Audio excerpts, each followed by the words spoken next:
ये छोटी लड़की एक गर्म आफ्टरनून में अपने घर के बाहर अकेली घूम रही थी जब एक आदमी ने उसे इस अजीब हाथ के साथ पकड़ लिया, एग्जैक्ट स्ट्रेंज हैंड, और कहा क्या आप ऐसी जगह नहीं जाना चाहोगे जहाँ ठंड हो। ये छोटी लड़की ने जैसे ये सुना वो उसकी कार में चली गई। और अगर आपको लगता है कि आप पहले से ही सोच सकते हो कि आगे क्या हुआ, थिंक अगेन, क्योंकि मैं आपको एक ऐसे पर्सन की चिलिंग स्टोरी बताने जा रही हूँ जिसने जापान के मॉडर्न हिस्ट्री में सबसे भयानक क्राइम किए हैं। सुतोमू मियाजाकी उन एशियन बच्चों में से एक था जिन पर उनके पेरेंट्स ने स्कूल में अच्छा करने के लिए प्रेशर डाला था, लेकिन स्कूल में उन्हें उनके बर्थ डिफॉर्मिटी के कारण बुली किया गया था। उनके हाथ उनके रिस्ट से इस तरह जुड़े हुए थे कि वो बिल्कुल भी नहीं मुड़ सकते थे। यहाँ तक कि उनके अपने फैमिली को भी लगता था कि वो अजीब थे। उनके फादर मुश्किल से उनसे बात करते थे। उनकी दो छोटी बहनों को वो रिपल्सिव लगते थे। वो दोस्त बनाने में इनकैपेबल थे। अकेले की लड़की के साथ रहने के लिए, चीजों को बदतर बनाने के लिए।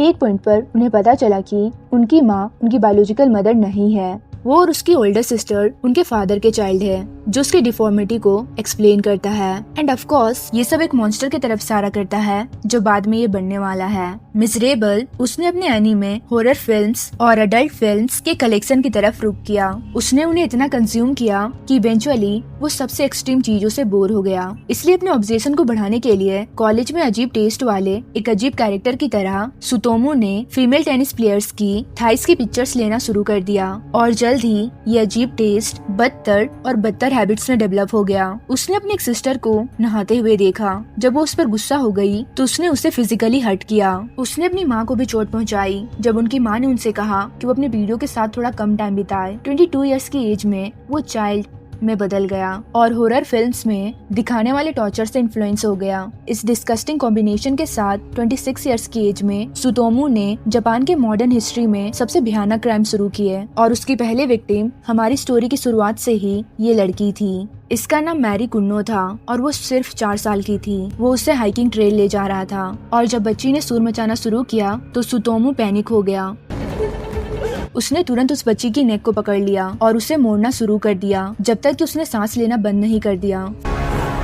फिर उसने उसके कपड़े उतारे और अनस्पीकेबल चीजें करना शुरू कर दिया। मारी के 4 साल के बॉडी को डिकम्पोज होने के लिए छोड़ दिया। 6 वीक्स बाद सुतोमू और बच्चियों की हत्या करना शुरू कर दिया। 7 इयर्स की मसामी यूसीजावा, 4 इयर्स की एरिका नंबा, 5 इयर्स की आयाको नोमोतो उनका किडनैप करता, उनको मारता, फिर उनके बॉडी को मोलेस्ट करता, पिक्चर्स लेता और तो और उनके कपड़ों को अपने पास रख लेता एज ट्रॉफीज।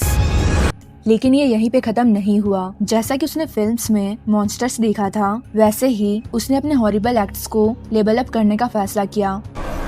वो बच्चों के लाशों के लिए वापस गया, उनके अंगों के कुछ पार्ट्स को काट दिया और उन्हें जला दिया या फिर खा गया। और वो अभी भी वहाँ नहीं रुका, क्योंकि जब फैमिली और पुलिस इन छोटी बच्चियों की तलाश कर रहे थे तो सुतोमू ने फैमिली को मेंटली टॉर्चर करने की भी हिम्मत की। उसने अजीब कॉल्स किए जहां वो फैमिली के रोने और घबराई हुई आवाज को सुनते हुए दूसरे साइड पर बस सांस ले रहा था, लाइक अ ट्रू साइको। यहाँ तक कि उसने उन्हें बॉक्सेस भेजे जिनमें बच्चों के बोन्स, एसेस और टीथ थे। फिर उसने कुछ और गिफ्ट्स भेजे जिनमें गर्ल्स के कपड़ों के फोटोज थे और पोस्ट कार्ड जिनमें ये वर्ड्स थे: Mary, bones, cremated, investigate, prove, Erica, cold, cough, throat, rest, death. उसने ऐसा किया जैसे वो पकड़ा जाना चाहता हो। जब तक कि सुतोमू को बहुत विश्वास नहीं हो गया, उसने सोचा कि वो कुछ और लेवल ऊपर करेगा, इसलिए उसने 2 लड़कियों को टारगेट किया, अ पेयर ऑफ सिस्टर्स। उसके हॉरिबल क्राइम के टाइम सिस्टर में से एक वहाँ से भाग गई। पुलिस ने फाइनली उसके भागने से पहले ही उसे अरेस्ट कर लिया।